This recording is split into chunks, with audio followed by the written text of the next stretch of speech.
Saudara Bupati Aceh Besar Mawardi Ali mengakui bahwa cakupan vaksinasi di wilayahnya masih rendah dibandingkan dengan kabupaten kota lainnya. Pemerintah akan terus memperluas cakupan vaksinasi untuk seluruh kelompok sasaran, salah satunya untuk kalangan pelajar. Pemerintah terus mendorong percepatan vaksinasi bagi siswa agar pembelajaran tatap muka dapat berlangsung dengan normal kembali. Upaya mendorong percepatan vaksinasi untuk pelajar menurut Bupati telah dibahas bersama dengan Forkopimda Aceh Besar. Menurutnya, pelajar usia 12 tahun ke atas diminta untuk seluruhnya dapat divaksin, termasuk para guru di seluruh sekolah yang ada di Aceh Besar. Ikhtiar tersebut menurut Mawardi Ali untuk membuat pembelajaran tatap muka dapat berjalan normal kembali. Skema untuk pembelajaran tatap muka, Bupati mengatakan sesuai dengan kesepakatan dari Forkopimda.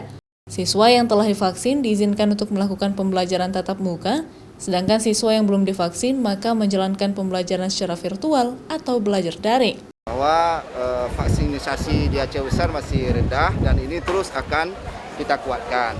Tadi Pak Panglima sudah sampaikan bahwa Aceh Besar sudah melaksanakan rapat Forkopimda atas koordinasi dengan Panglima dan Polda bahwa minggu depan sekolah sudah tetap buka, tapi bagi siswa yang 12 tahun ke atas itu sudah vaksin. Yang tidak vaksin gimana? Virtual. Guru juga seperti itu.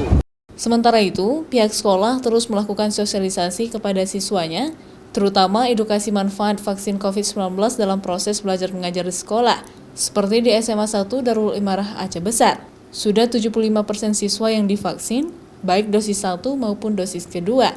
Bahkan, untuk mencapai angka 100% siswa tervaksin, rencananya sekolah juga akan membuka gerai vaksin di sekolah, termasuk melakukan edukasi para orang tua siswa tentang pentingnya vaksinasi COVID. Kami kadang-kadang mengirim surat untuk orang tua, udah itu kadang-kadang anak-anak lupa mengembalikan, kami kirim lagi sampai mereka setuju, tidak setuju, kertas itu harus kembali ke guru. Kemudian juga bila ada guru, orang tua yang belum izin, kami menelpon untuk minta izin, memberi pengertian. Kemudian juga dari kepala sekolah juga mengundang orang tua ke sekolah untuk sosialisasi bahwa vaksin itu perlu. Bupati mengharapkan baik siswa, guru, dan seluruh warga sekolah lainnya supaya bisa mendapatkan vaksin agar pandemi segera berakhir, sehingga proses belajar mengajar seluruhnya dapat berjalan dengan normal kembali. Mustajab, Kompas TV Aceh Besar.